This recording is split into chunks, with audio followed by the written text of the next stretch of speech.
nous allons poursuivre avec la gestion durable des réserves, avec deux exemples. L'exemple du Palais des Beaux-Arts de Lille. Donc, je vous propose d'accueillir Christelle Faure, qui était l'ancienne chef du service de gestion durable des collections du Palais des Beaux-Arts de Lille et qui est actuellement élève conservatrice à l'INP.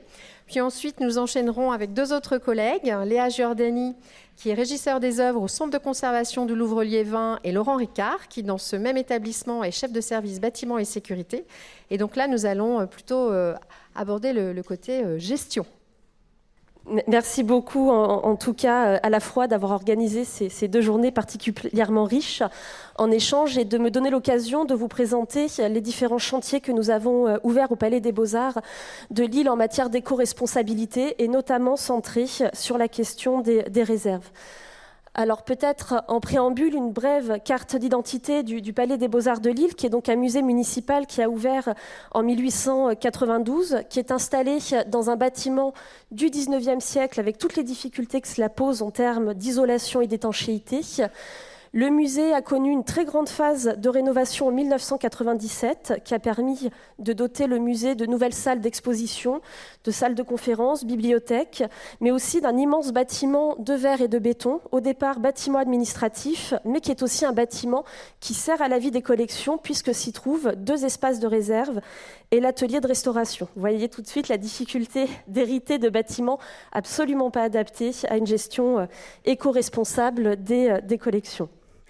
Alors ce chantier de réserve durable que nous avons initié au Palais des Beaux-Arts, je pense qu'il est important de le replacer dans la trajectoire du musée en termes d'éco-responsabilité. En fait, en 2016, le directeur du musée, Bruno Girvaud, décide de placer au cœur de son projet établissement la question de l'éco-responsabilité du musée, en s'appuyant sur deux principes, la question de la réduction de l'empreinte écologique de nos activités et la consolidation de notre responsabilité sociale. Donc ça, c'est deux principes qui sont inscrits dans le PSC du musée pour la décennie 2016-2027. Suite à cela, nous avons lancé des grandes phases de diagnostic, particulièrement renforcées en 2019, qui ont donné naissance à tout un tas de chantiers qui ont été menés par les différentes équipes.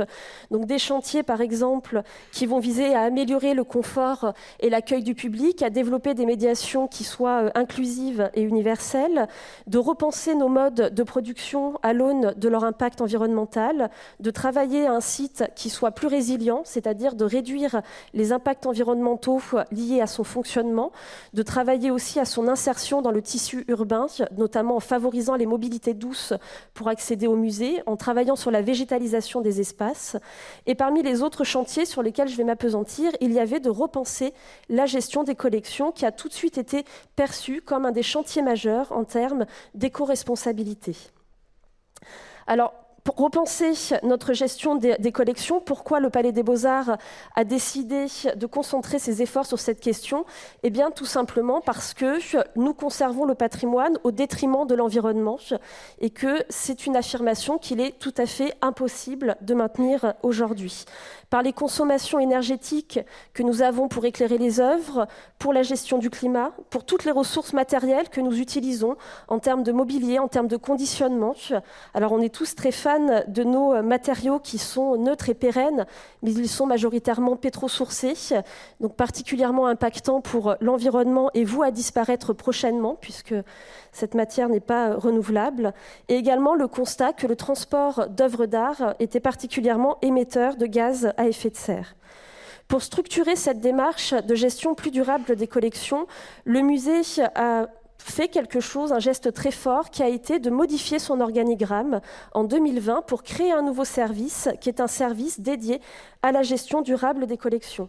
La création de ce service, elle est intervenue dans le cadre d'une refonte complète de l'organigramme du musée qui visait à intégrer l'éco-responsabilité à tous les niveaux de notre organisation.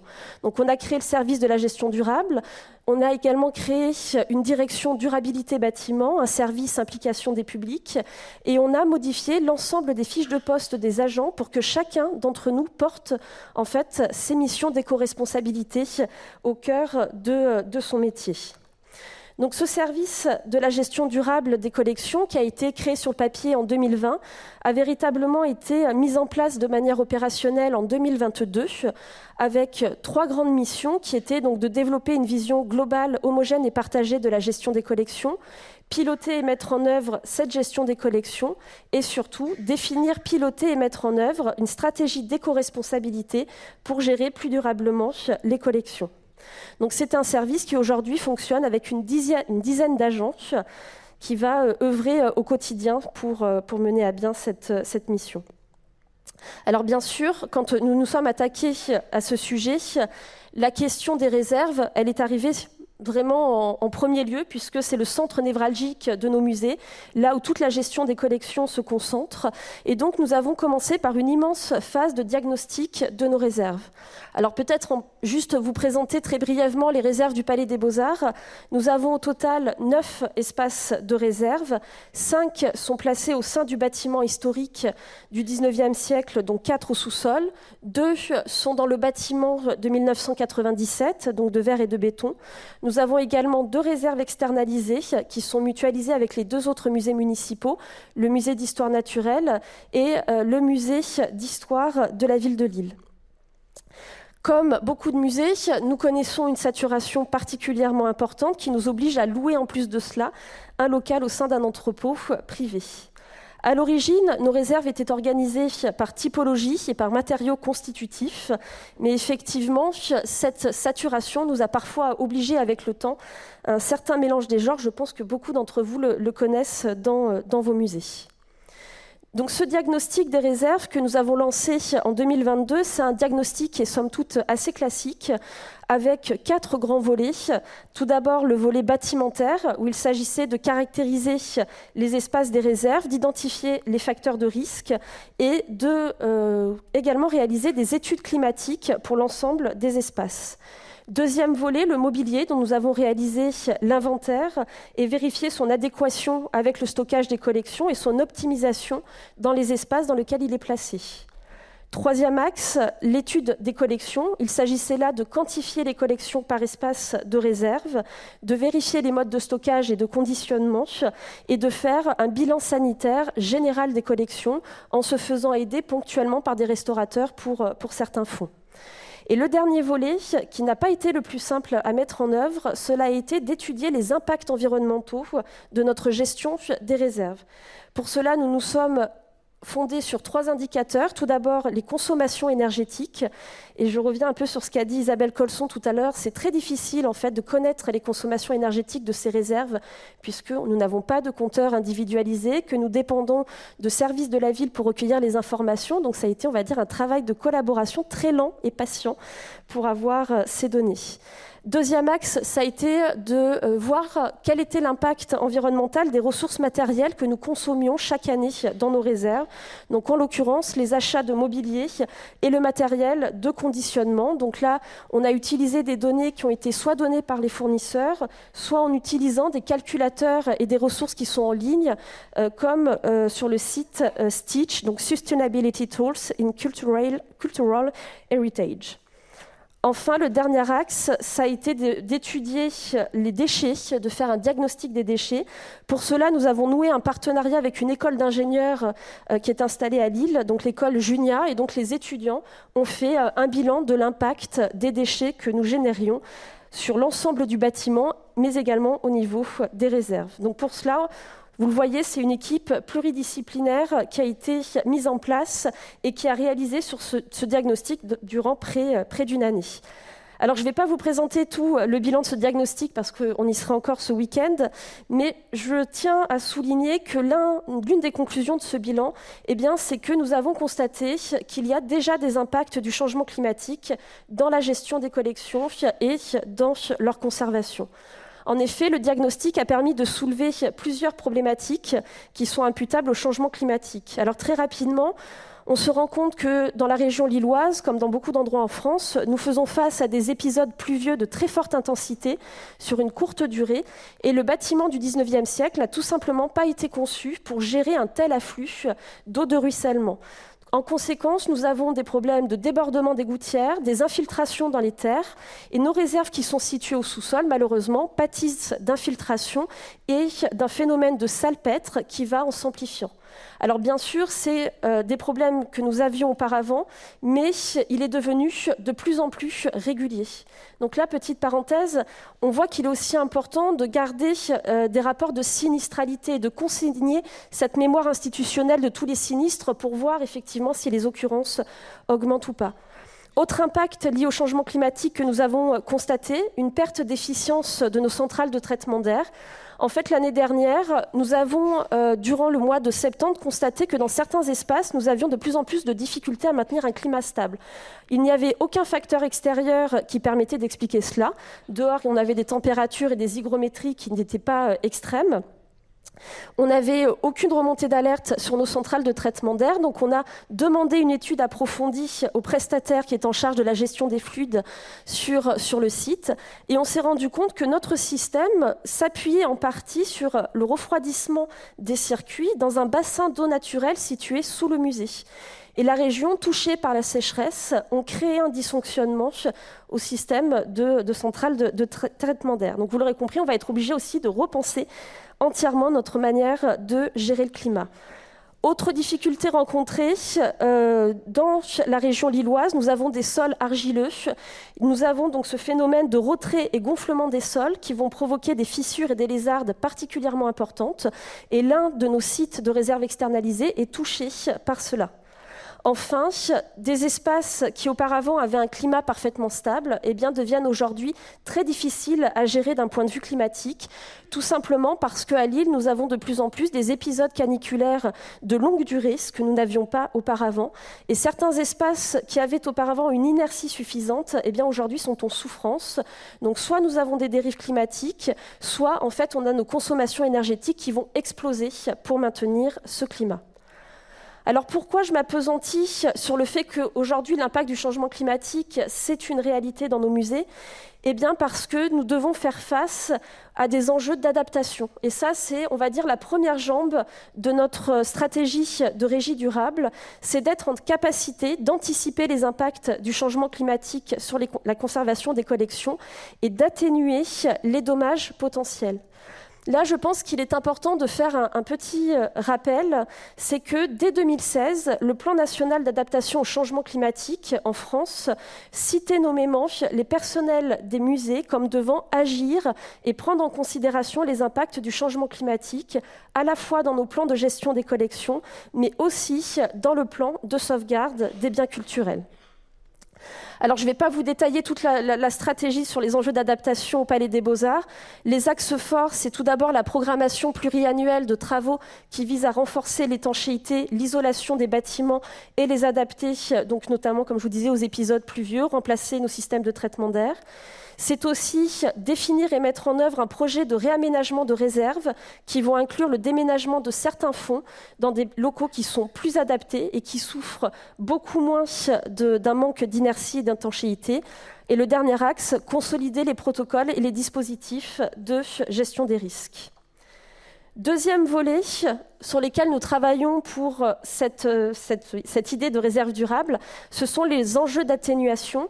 Donc il s'agit cette fois-ci de maîtriser les impacts environnementaux liés à la gestion des collections. Et donc en parallèle des chantiers qui ont été ouverts par la direction des bâtiments, le service de la gestion durable des collections travaille sur 3 chantiers majeurs. Repenser la gestion du climat, donc je ne vais pas revenir là-dessus, on a beaucoup évoqué ce sujet cet après-midi, mais sachez que le programme dont Thor nous parlait au Danemark est mise en place en France avec ICOM France, qui a été lauréat du dispositif Alternative Verte 2. Donc le projet s'appelle ici Prenons le contrôle du climat. Et donc 10 institutions françaises ont été sélectionnées, dont le Palais des Beaux-Arts, pour suivre cette formation de 18 mois et collecter des données visant à appuyer nos changements de consignes climatiques. Deuxième chantier sur lequel nous avons travaillé, c'est l'éco-conditionnement, c'est-à-dire comment repenser notre manière de conditionner les œuvres d'art par le choix des matériaux, par l'éco-conception de ces conditionnements, de manière à en réduire l'impact environnemental. Pour ce chantier-là, on s'est dit qu'il était important de faire appel à l'intelligence collective. Et donc, le Palais des Beaux-Arts est allé solliciter le collectif des augures pour mettre en place un groupe de recherche-action qui, aujourd'hui, fédère un très grand nombre d'institutions en France, mais aussi nos collègues belges de Canal Pompidou. Et nous avons rédigé ensemble un livre blanc sur l'éco-conditionnement qui sera mis en ligne au début du mois de juillet. Enfin, dernière politique, c'est la question de la mobilité des œuvres. Donc revoir effectivement les préconisations que nous faisons dans nos contrats de prêt, mais aussi pour le Palais des Beaux-Arts, c'est que nous prenons en compte l'impact carbone des prêts pour décider si nous prêtons ou empruntons cette œuvre. Pour porter l'ensemble de cette politique, il a été important pour nous de nous appuyer sur des outils, donc notamment des calculateurs carbone, de faire des rapports d'impact, de manière à prendre conscience de nos impacts dans nos pratiques quotidiennes et de pouvoir ensuite objectiver nos choix et marquer de nouvelles trajectoires. Nous nous sommes aussi formés en interne en nous appropriant les concepts et les outils de l'éco-conception et de l'économie circulaire. Donc là, je vous ai mis un exemple, par exemple, d'une route brisée pour le conditionnement des œuvres d'art. Alors une route brisée, en fait, c'est la représentation du cycle de vie d'un objet, donc en l'occurrence ici le conditionnement, depuis le choix des matières premières jusqu'à la fin de vie, en passant bien sûr par la fabrication, l'utilisation. Et pour chacune de ces étapes, nous avons identifié des leviers opérationnels pour en réduire l'impact environnemental. Alors bien sûr, une fois qu'on a établi tous ces chantiers, il s'agissait pour nous de les formaliser à travers des feuilles de route et d'être en capacité de les programmer dans le temps. Pour ce faire, nous avons fait le choix de ne pas développer une feuille de route qui soit uniquement gestion durable des collections, mais on a voulu s'adosser sur un outil stratégique que nous avons dans les musées et qui est particulièrement important, c'est tout simplement le plan de conservation préventive. En fait, au Palais des Beaux-Arts, notre plan de conservation préventive est aussi notre plan de durabilité des collections, parce que l'on voit bien que les actions qui sont liées à l'un des domaines, eh bien, est intrinsèquement liées à l'autre.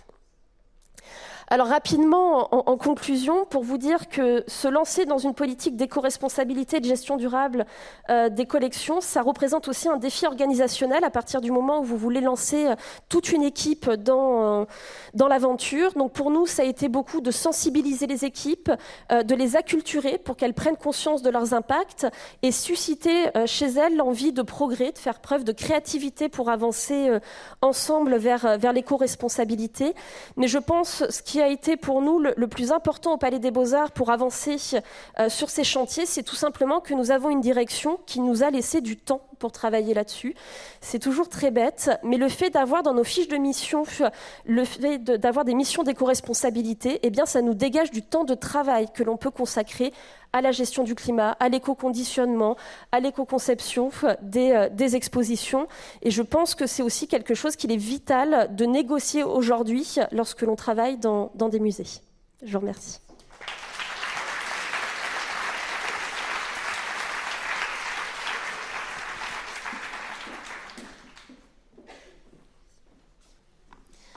Bonjour à tous, merci de nous accueillir, donc Léa et Laurent. Tu peux commencer à passer la slide.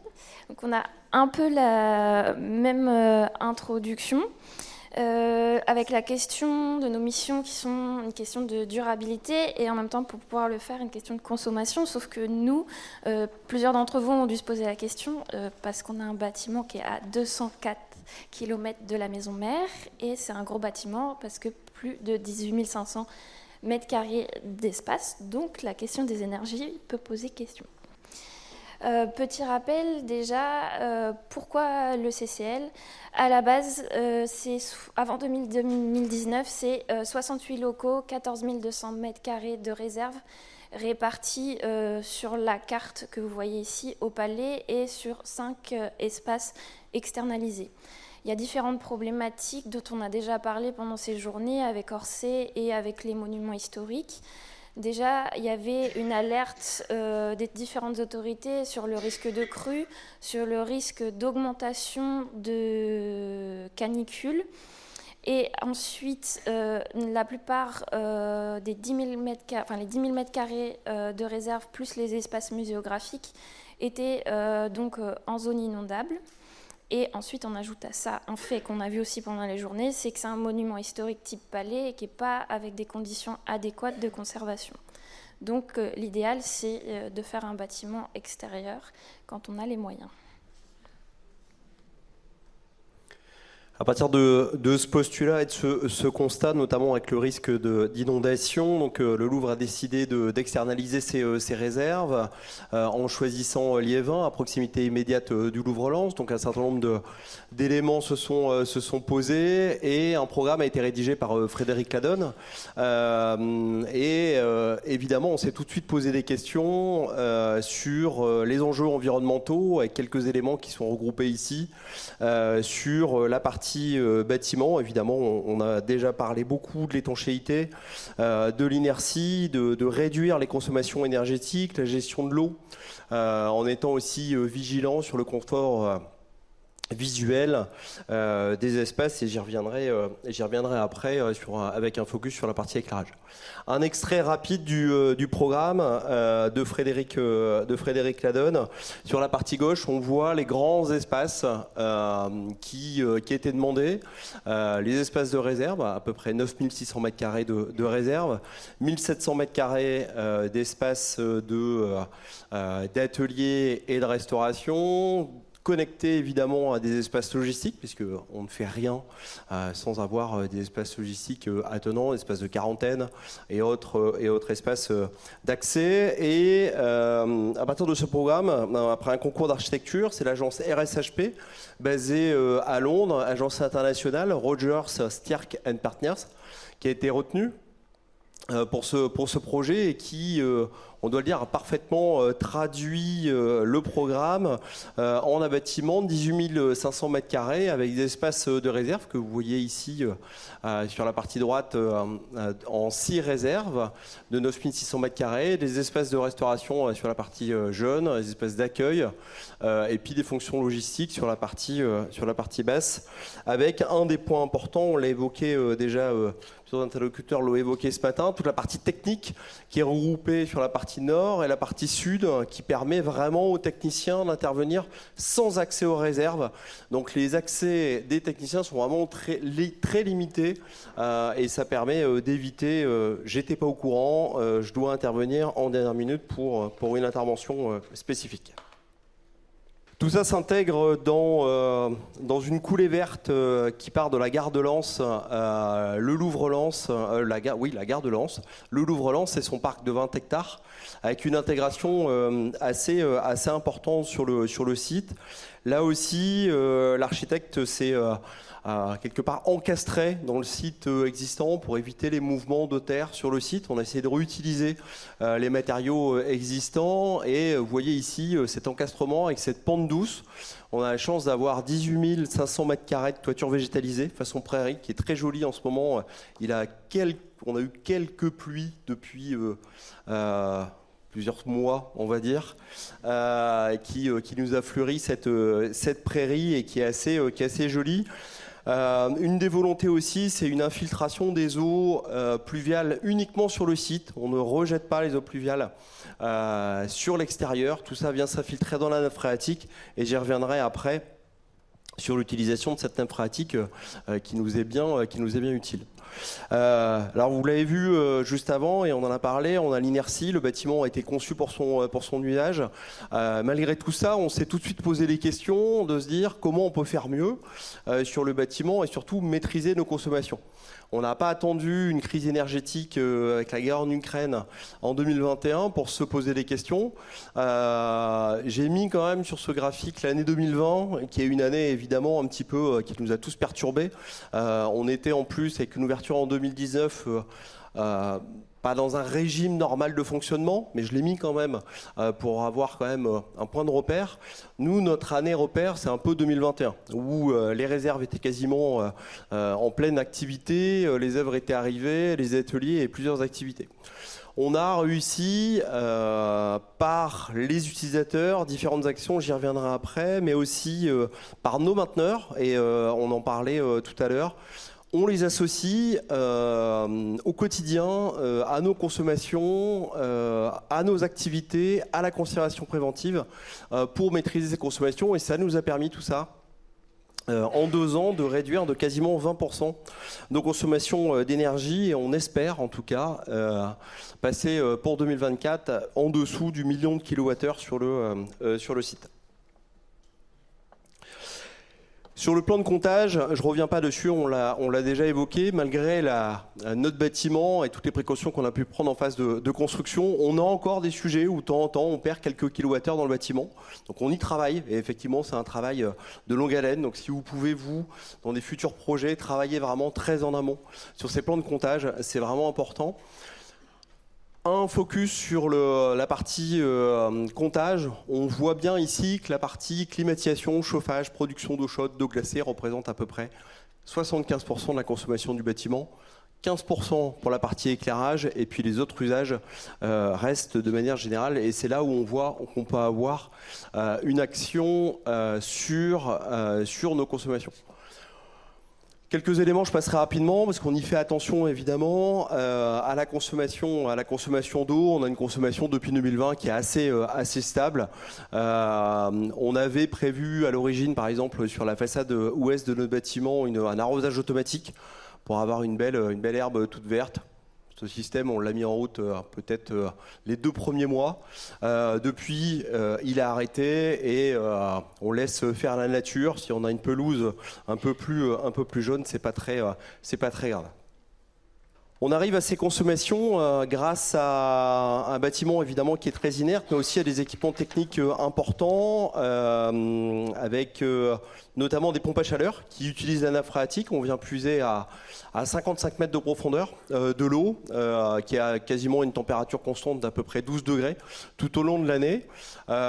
Évidemment, des équipements de centrales de traitement d'air de dernière génération qui sont très bien isolés, qui sont très étanches à l'air, qui sont avec des variations de vitesse, qui sont à basse vitesse. Nous, on travaille à 0,3 volumeur dans nos espaces de réserve, qui est vraiment très très faible, en recyclage permanent, et également avec des gaines à induction qui permet d'avoir une homogénéité de l'air dans les espaces de réserve et éviter ce qu'on appelle de la stratification, c'est-à-dire d'avoir des températures, une hygrométrie différente en fonction de la position où l'œuvre va être placée, puisque nous, on stocke quand même jusqu'à des hauteurs qui peuvent aller jusqu'à 7 mètres. Quelques éléments, je passe évidemment rapidement sur ces parties d'éclairage. On est évidemment en LED dans nos espaces. On privilégie de l'éclairage naturel dans nos circulations et je me perçois en anecdote d'ailleurs que sur les 2 photos en haut et en bas, on a pris des photos alors qu'on avait une belle lumière comme on peut avoir tous les jours à Liévin avec de l'éclairage. Donc on fera corriger la photo pour évidemment qu'on n'ait pas cet éclairage quand c'est pas nécessaire. Ce qui est hyper essentiel pour nous, c'est qu'on a un double suivi du climat avec l'AGTB, dont on a parlé tout à l'heure, et avec des sondes sémérures réparties sur tout le bâtiment, une cartographie importante. Ça nous permet d'agir très très rapidement en cas de problème et de savoir si le problème vient de la technique ou de la sonde. Donc quelques éléments que j'ai déjà évoqués, donc évidemment une sensibilisation de nos techniciens et quelques éléments qui nous ont permis de réduire nos consommations d'à peu près 20%. On a notamment stoppé l'air neuf le soir et le week-end quand les espaces ne sont pas utilisés. Ça ne sert à rien d'avoir un renouvellement d'air neuf qui doit être évidemment traité avant d'être injecté dans les espaces de réserve. Différentes installations électriques qui ont été modifiées pour pouvoir réduire nos consommations. On est en train d'étudier aujourd'hui, parce qu'on a une aire de livraison avec une toiture qui fait à peu près 800 mètres carrés, qui n'est pas végétalisée, pour installer des panneaux solaires qui pourraient représenter à peu près 10% de notre consommation énergétique, ce qui est quand même assez intéressant. Évidemment, je ne reviens pas là-dessus, on est en train de réfléchir sur nos consignes de température et d'hygrométrie. Et puis, avant de passer la parole à Léa, parce que sinon je vais être très en retard, on réutilise pour l'instant pas les eaux pluviales, on les injecte dans la nappe phréatique. Et comme on a une belle prairie et 4 hectares de terrain, on est en train d'installer une dizaine de ruches sur notre site là dans les prochaines semaines. On ne peut pas ne pas vous dire qu'on a fait notre premier bilan carbone récemment, avec une période de reporting de octobre 2022 à septembre 2023 et qui a concerné le centre, mais aussi la maison d'hôtes, parce qu'on a une maison d'hôtes, et qui a été réalisée par Axio avec les augures. Je vais aller très rapidement parce que le PowerPoint devrait vous être diffusé, mais là vous voyez nos consommations, ce à quoi ça équivaut. Ça paraît beaucoup et c'est beaucoup.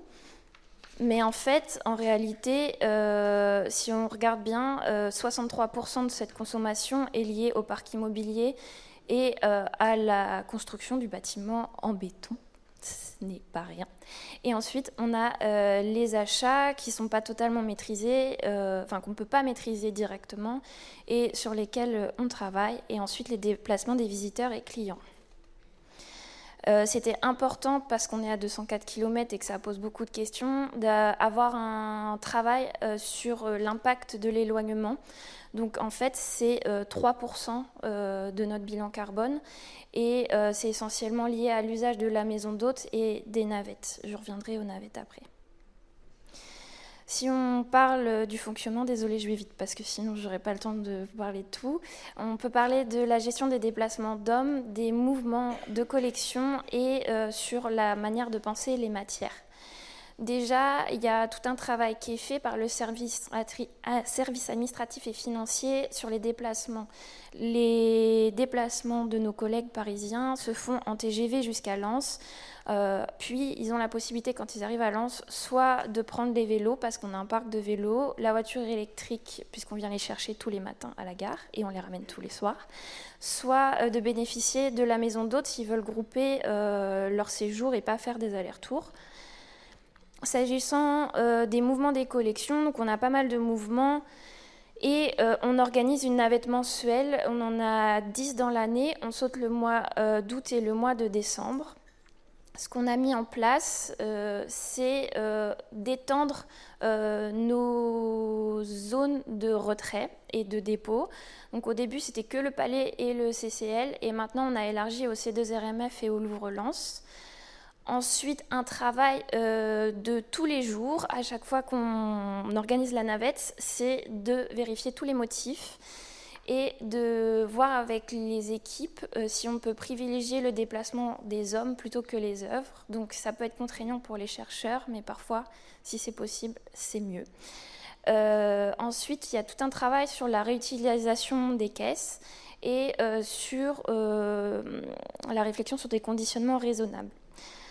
On aimerait aller plus loin dans le bilan carbone sur les navettes. Donc là, on rentre dans le concret. La série de 3 photos en haut que vous voyez, c'est un système qui a été utilisé au moment du déménagement et qui a été conçu par Elsa Marco aux peintures, qui nous a permis de déménager tous les cadres de façon à utiliser le moins de matériaux.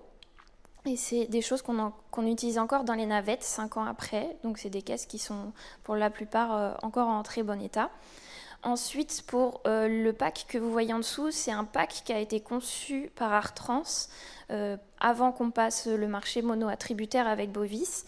En fait, on avait encore toutes les caisses, la flotte de caisses de navettes chez nous. Et il fallait que les équipes puissent aménager le contenu sur mesure pour les peintures. Donc ils avaient conçu ça et maintenant on a toute une flotte de caisses navettes stockées chez Bovis, ils peuvent le faire directement chez eux. On a aussi fait fabriquer des caisses type donc à tiroir pour les textiles 3D. Et enfin ce qui est un essentiel pour nous, donc c'est la caisse que vous voyez en bas à droite, les caisses qui ont été conçues pour le déménagement aussi et qui nous servent encore 5 ans après. Qui nous permettent à la fois de conditionner soit de manière sanglée, soit en palette abattie, soit en tamponnage papier de soie ou découpe-mousse dans les bacs. C'est aussi envisager les matières autrement. Donc là, vous voyez les déchets qu'on a, parce que les déchets, c'est pas seulement les déchets de la régie, c'est aussi les déchets du fonctionnement de tous les jours. Parce que les déplacements d'hommes, ça fait des plateaux repas également. Et tout ce qui est lié à la technique. Donc on travaille progressivement avec nos mainteneurs, nos fabricants, les collecteurs de déchets pour aller vers des choses plus responsables, une économie locale et des produits locaux, notamment avec les traiteurs, et travailler sur les solutions de recyclage. Et là, une petite pensée pour Nicolas que vous voyez en bas, qui est une solution chouette parce qu'il récolte le compost, les déchets alimentaires toutes les semaines chez nous pour éviter d'avoir la question des nuisibles et le compost se fait sur son terrain. On travaille aussi avec les partenaires et en interne. Vous avez dû nous voir passer sur le don au CIR ces derniers mois. Si on fait du don depuis le début avec différentes institutions, on essaie de rendre ça pérenne depuis à peu près octobre-novembre. Plutôt que de refaire partir les caisses chez le transporteur à vide, et donc c'est un peu idiot, on les conserve chez nous et on mettre tout et on fait des propositions de dons aux institutions culturelles du coin, plus largement à la France et à nos partenaires, pompiers, etc., etc. Si ça part pas, on les propose à l'ESAT. La semaine dernière, ils sont partis avec 2 remorques de caisse et ils vont refaire des choses cet hiver quand ils seront plus à travailler sur le paysager. Et ensuite, les garçons, parce qu'on a 4 installateurs, récupèrent le plus possible les matériaux. Là, vous voyez des caisses qui ont été fabriquées pour le DAO avec essentiellement des matériaux de réutilisation et des caisses aussi pour les navettes, pour le DAI, qui ont été faites aussi à partir de matériaux de réutilisation. Et enfin, une réalisation de prototypes en lien avec le DAE, donc le département des antiquités égyptiennes et Rouen, pour voir des caisses qui soient plus modulables et plus simples, plus légères, etc. On s'intègre dans une stratégie globale parce que le Louvre travaille sur son RSO depuis une dizaine d'années, avec aussi tout un programme de réduction qui nous a été imposé. Et maintenant, l'établissement et beaucoup d'agents de l'établissement souhaitent que l'écologie patrimoniale innerve dans chacune des actions, pas juste les questions liées à la régie, mais liées à tout le domaine, le parc, etc. Et pour ça, on a mis en place des groupes de travail depuis plusieurs mois auxquels chaque service participe. Et si au CCL, dès le début, on était beaucoup dans la pratique, ensuite on a fait notre bilan carbone, on n'a pas trop eu le temps de mettre en place une stratégie globale, donc participer à ces groupes de travail, c'est notre manière de s'intégrer dans la stratégie globale. Et ensuite, nous aussi, on participe au guide d'éco-conception avec les augures et à plein d'autres choses, comme vous tous, voilà.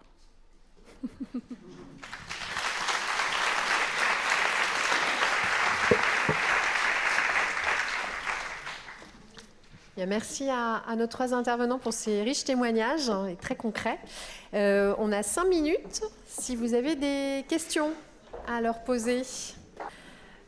Moi, ma question, c'était pour le Palais des Beaux-Arts de Lille. Je me demandais comment est-ce que vous intégriez toute la question du développement durable dans le plan de conservation préventive.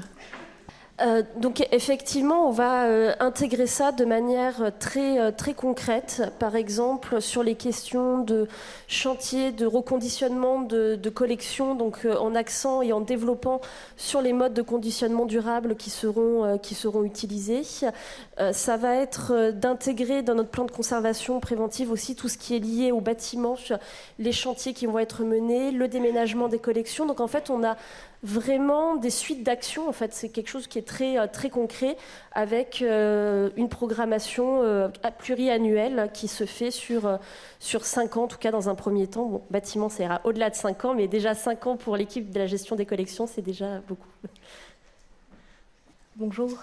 C'est pas tellement une question, mais une remarque complémentaire à l'intervention de notre collègue de Lille, qui parlait notamment de notre sacro-sainte trinité des matériaux de conditionnement pérenne et neutre. Je travaille au laboratoire d'archéologie des métaux à Nancy et avec l'école d'ingénieurs de la ville, on a commencé une grosse étude sur les propriétés réelles, notamment du Tyvek, Plastazote et Étafaume, qui se trouvent avoir aussi des défauts, notamment sur les questions d'abrasion. On a fait des tests sur des surfaces métalliques, laiton poli ou surfaces en fer corrodé, protégées. Et il se trouve que les résultats, notamment même de l'étafaume recouvert de Tyvek, ne sont pas excellents.